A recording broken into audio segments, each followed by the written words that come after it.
All right, the Georgia Bulldogs win 45-3 over Ball State today inside beautiful Sanford Stadium. 42-point win, hard to really criticize, much of that, but you have to start off with the slow start that the Dogs got off to offensively for the second week in a row. This was a 0-0 game after one quarter. Georgia's drives kind of stalled out. They moved the ball in the first two drives, but couldn't get any points on the board.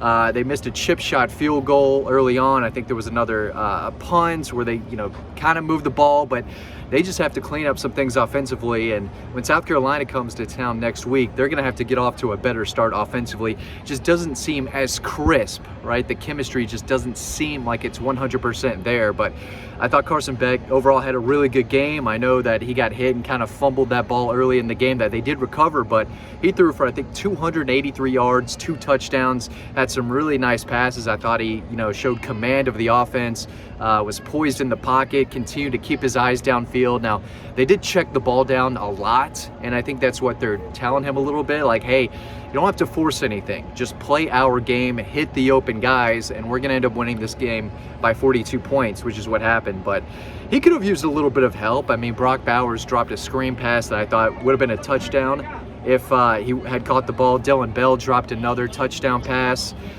He would look like he threw a touchdown pass to Dom Lovett, but there was a pass interference call. So a lot of things kind of did not go Carson's way. But at the end of the day, they've got to run the football better. They only had, I think, 101 yards total rushing on the ground.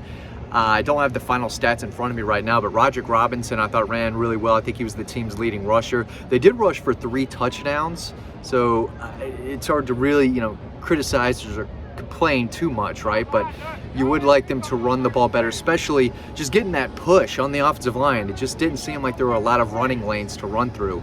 Mekhi Muse is an absolute baller, former walk-on. He might still be a walk-on, but he brought some Isaiah McKenzie-like presence to Georgia special teams. 69-yard punt return touchdown to get the scoring started.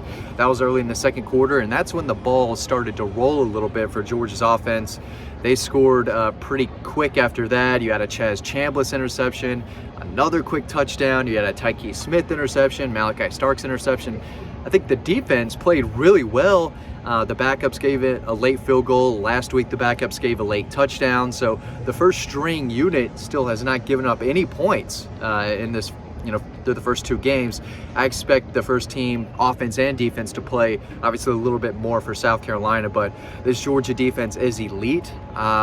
They don't look as dominant, I guess, as the 21 and last year's 2022 team did, but they could be the best defense in college football again. I feel like I say that every year, but they're very, very good. They've got talent all over the place. It's going to be tough to throw on these guys. They are ball hawks, and if there's a tip pass up in the air, you can bet a Georgia defender is going to come down with it the way they've been playing. But Malachi Starks, I want to talk about him real quick. The leaping interception, I think 2 plays after he ran down the ball carrier and delivered a big hit. That guy can do anything.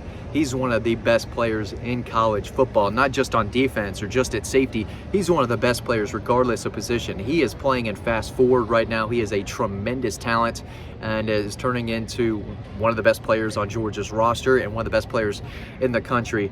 Javon Bullard, the other safety, superstar safety after what he did last year to end the season, he went down, limped off the field after, it was early in the game. I think he delivered a tackle.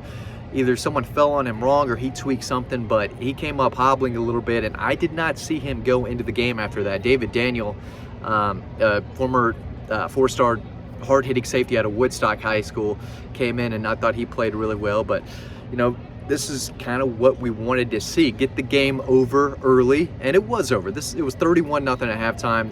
Massive second quarter. Again, it was 0-0 going into the second quarter. Georgia puts up 31. They're up 31 at the half. Game's over. You can put the freshmen in, put the young defenders in, but again, it just doesn't seem as clean, especially offensively. Taking them a little bit to get into a rhythm. Again, I think Carson's playing fine, and I think there are a lot of people who are probably gonna hate on Carson Beck a little bit after today, but I don't think he deserves it. He did throw 1 interception, but it was clear that he thought it was a free down. Ball State was offsides. It was not called. He thought it was going to get called, so he snaps the ball and looks deep. The only route that was deep. He was just staring right at it, threw it deep. It was well covered, tipped and intercepted, but you could tell he thought, hey, where's the flag? This is supposed to be a free down. That's why I threw it way down the field like that. And obviously it turned out to not go Georgia's way, not go Carson Beck's way, but as we got planes flying overhead. Perfect day though out here. A little hot, right? But great day for football. And again, when you win by 42 points, that's all Georgia needed to do. They're not going to drop for their #1 ranking, but I would not say they dominated the game for 4 quarters. They certainly dominated that second and third quarter, but coming out the gates a little slow, that's something that I think needs to be addressed. They've got to run the football better. They've got to block better. I mean, we've seen Georgia play better. Again, there were some drops today. I've seen them catch the ball better. I've seen them block better. I've seen them run better. And overall, we've seen Georgia play better than they did last week and better than they did today. But you win by 42 points. I think that was the line. It was 42, 42 and a half, and that's exactly what you got in the game today. Georgia kind of let their foot off the gas pedal a little bit. We did not see a ton of Brock Vandegrift, not a ton of Gunnar Stockton. Make sure you sign up down below. It's in the newsletter, by the way, before I forget. I got to plug in the newsletter. We've got stories coming out left and right every day. Some free stories, some premium stories, recruiting stories, team stories.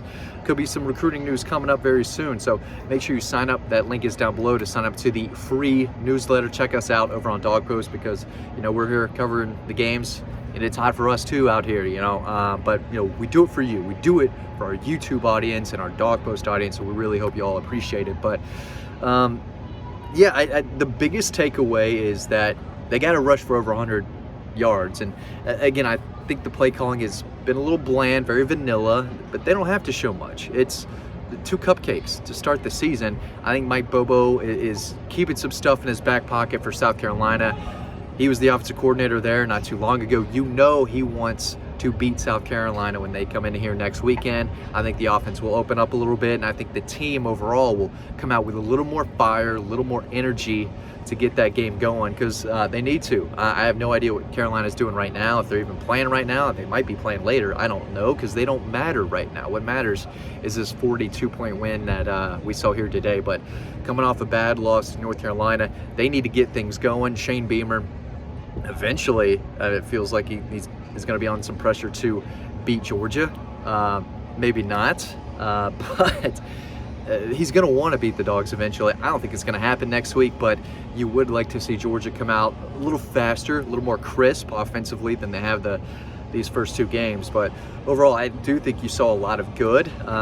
Young players are stepping up. Mekhi Muse continues to be just an absolute playmaker. He's not some cute story anymore. He is a guy who really helps this team and brings them some speed and some explosiveness that is much needed right now. Aaron Smith brings some of that as well. CJ Smith brings some of that as well. But I want to see more explosiveness out of the running backs. And we've said this for a while. These are bruising, tackle-breaking backs who can get tough yards, but did they have a guy on the roster who can go 50, 60 yards and run away from guys? I'm not sure they have that. Dylan Bell ran the ball a little bit. He rushed for a touchdown.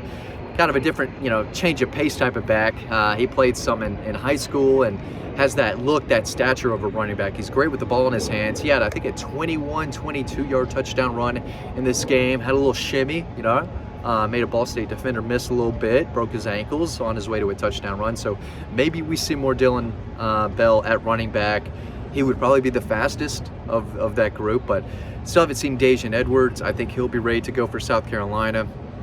Tyrion Ingrams-Dawkins is still not out there. I don't think, defensively, of course, he's a defensive lineman. Always need more depth there, but you know, they're still a little banged up. Ladd McConkey, I think, will be back next week, but you know, we haven't seen this Georgia team at full strength yet, right, at full health. We probably won't see it next week, but I do think we'll see some Daijun Edwards, some Ladd McConkey. Those are 2 very, very important players to this offense. And I know Mike Bobo is ready to dial some stuff up for Ladd McConkey, which is going to make things even easier for Dom Lovett and Brock Bowers and, you know, these other big-time pass catchers that they have on the roster. And again, the passing offense was fine today. I still think Carson could have used a little bit more help. I thought Carson played well today. He threw some ropes. He threw some lasers, did have the interception, did have the fumble that they did not lose. They recovered, but overall, I thought he played really well. He's the guy, and when they catch his passes and They blocked for him.